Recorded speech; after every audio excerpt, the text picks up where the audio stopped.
ಕನ್ನಡ ಅಂತ ಕೂಗಾಡೋರು ಸ್ವಲ್ಪ ನಾವು ಹಿಂದೆ ಹೋದರೆ ಇನ್ನು ಇದಕ್ಕಿಂತ ಅಪಾಯ ಇನ್ನೊಂದಿಲ್ಲ. ಕನ್ನಡಿಗರ ಮೀಸಲಾತಿ ಮಸೂದೆ ನಾಡದ್ರೋಹಿ ಉದ್ದಿಮೆದಾರರಿಗೆ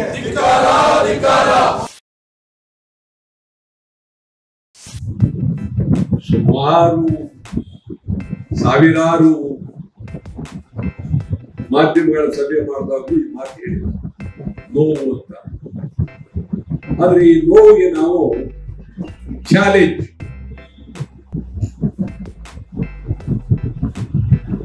ನಾವು ತಯಾರಾಗಿದ್ದೀವಿ ಚಾಲೆಂಜ್.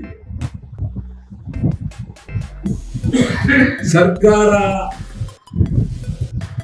ಏನು ಮಾತಾಡದೆ ಮಸೂದೆನೂ ತರದೆ ಸುಮ್ಮನೆ ಇದ್ಬಿಟ್ಟಿದ್ರು ನಾವೇನು ಮಾತಾಡ್ತಿರ್ಲಿಲ್ಲ. ಇದು ಸತ್ಯ ಹೇಳ್ತೀವಿ ನಿಮಗೆ. ಸರೋಜಿನಿ ಮಹಿಷಿ ವರದಿ ಜಾರಿ ಮಾಡಿ ಅಂದ್ಕೊಂಡೆ ನಾವು ಚಳವಳಿ ಮಾಡ್ತಾ ಇತ್ತು. ಸರೋಜಿನಿ ಮಹಿಷಿ ವರದಿ ಎಲ್ಲೋಯ್ತು? ಯಾವ ತಿಪ್ಪೆಗೆ ಹಾಕಿದ್ರಿ? ಯಾವ ರಾಜು ಕಾಲುವೆಗೆ ಹಾಕಿದ್ರಿ?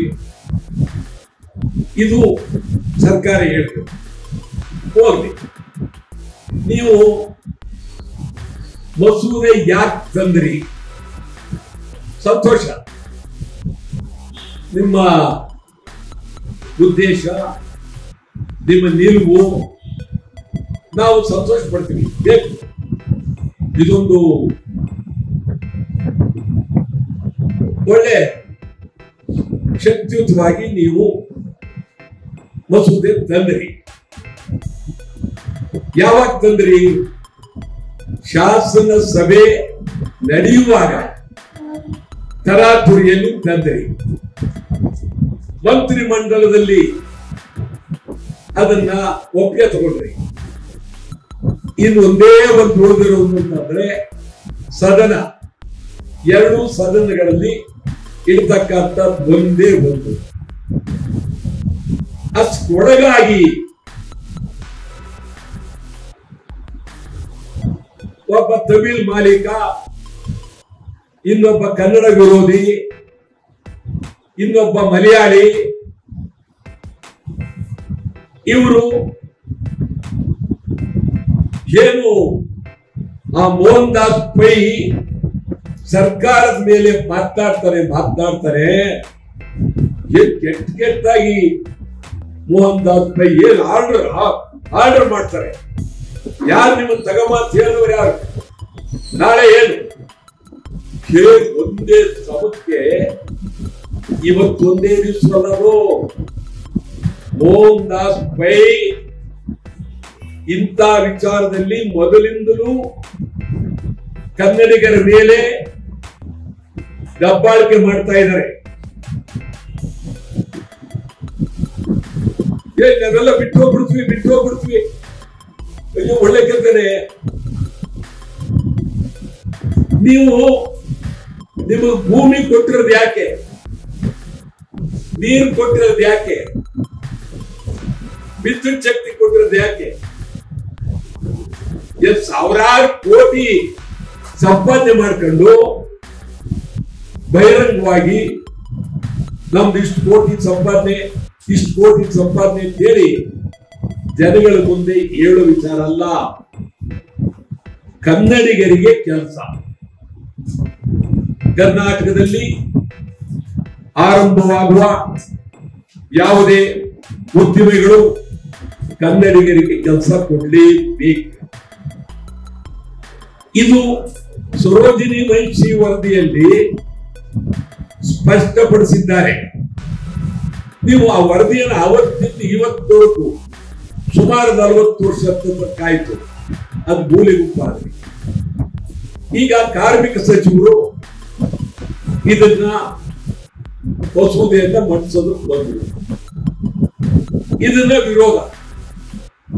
ಶಶಿ ತರೂರ್ ಪಾರ್ಲಿಮೆಂಟ್ ಮೆಂಬರ್ ಕೇರಳ ವಿರೋಧ ಮಾಡ್ತಾರ ಕೂಡುದು ಅಂತ.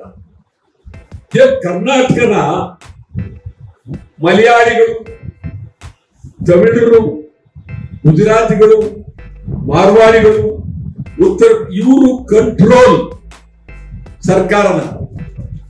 ಸರ್ಕಾರ ಎದುರುಬಿಟ್ಟು ಬೆದರಿ ಆ ಒಂದು ಮಸೂದೆಯನ್ನ ಹಿಂದೆ ಪಡೆದ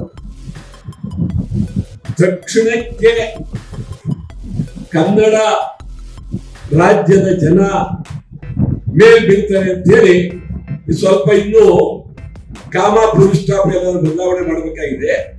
ಸ್ವಲ್ಪ ರಾಗ ಇದು ಏತ್ವ ಬದಲಾವಣೆ ಮಾಡಬೇಕು. ಆದ್ರಿಂದ ಮುಂದೊಂದು ಕ್ಯಾಬಿನೆಟ್ ತಂದು ಆಮೇಲೆ ಇಡ್ತೀವಿ.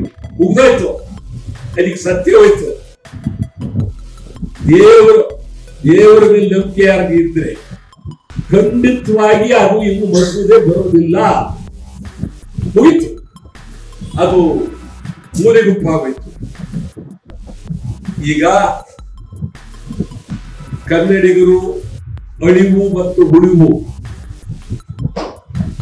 ಇದು ಈಗ ನಮ್ಮ ಬಂದಿರ್ತಕ್ಕಂಥದ್ದು.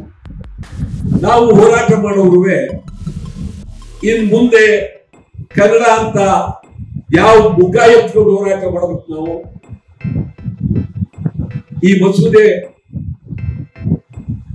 ಒಪ್ಪಿಗೆ ಆಗದೇ ಇದ್ದರೆ, ಶಾಸನಸಭೆಯಲ್ಲಿ ಮಂಡಿಸದೇ ಇದ್ದರೆ ಮುಂದ್ಗತಿ ಏನು? ಶಾಸನಸಭೆ ನಡೆದೇ ಇರುವಾಗ ಸುಗ್ರೀವಾಜ್ಞೆ ತರಬಹುದು, ಅದನ್ನ ಒಪ್ಪಿಗೆ ಪಡ್ಕೋಬಹುದು.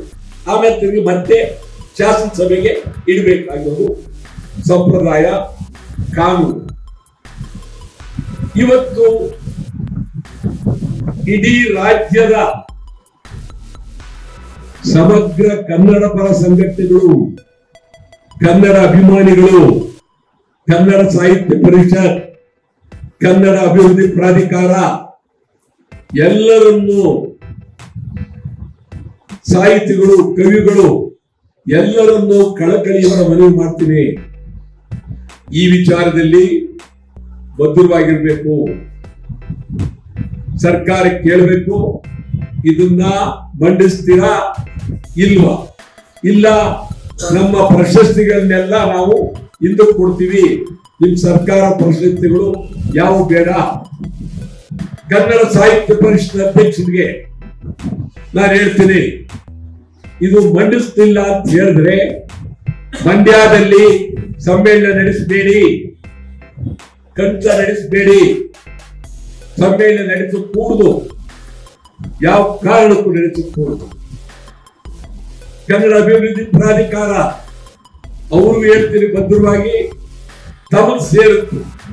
ನೀವು ಇದನ್ನ ಪ್ರತಿಭಟಿಸಿ ರಾಜೀನಾಮೆ ಕೊಡ್ತೀನಿ ಅಂತಕ್ಕಂಥ ಎಚ್ಚರಿಕೆಯನ್ನ ಸರ್ಕಾರಕ್ಕೆ ನೀವು ಕೊಡಲೇಬೇಕು.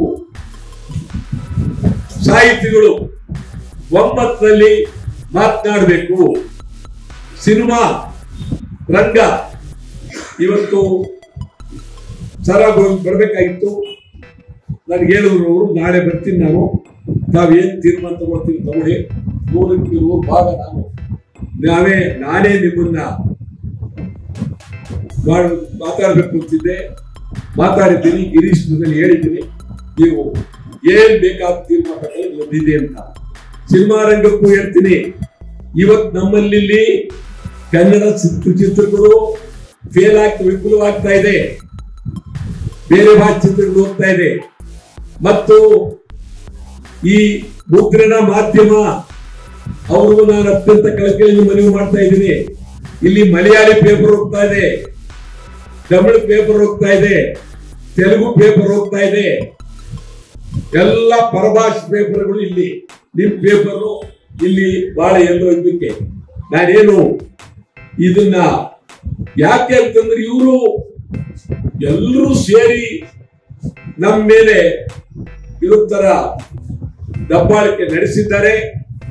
ಇದರ ವಿರುದ್ಧ ನಾವು ಭಾರಿ ಹೋರಾಟವನ್ನ ಕನ್ನಡ ಒಕ್ಕೂಟ ಮಾಡ್ತೇವೆ.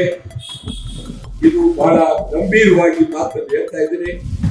ಆದ್ರಿಂದ ಈಗ ಸರ್ಕಾರ ಮೋಹನ್ ದಾಸ್ ಬೈಗೆ ಎದುರ್ತೀರಾ, ಪರಭಾಷೆ ಅವರಿಗೆ ಎದುರ್ತೀರಾ, ನಿಮ್ಮ ಹೈಕಮಾಂಡ್ ಎದುರ್ತೀರಾ, ಶಶಿ ತರೂರ್ MP ಎದುರ್ತೀರಾ, ನೀವು ನಿಮಗೆ ಸೇರುತ್ತೆ.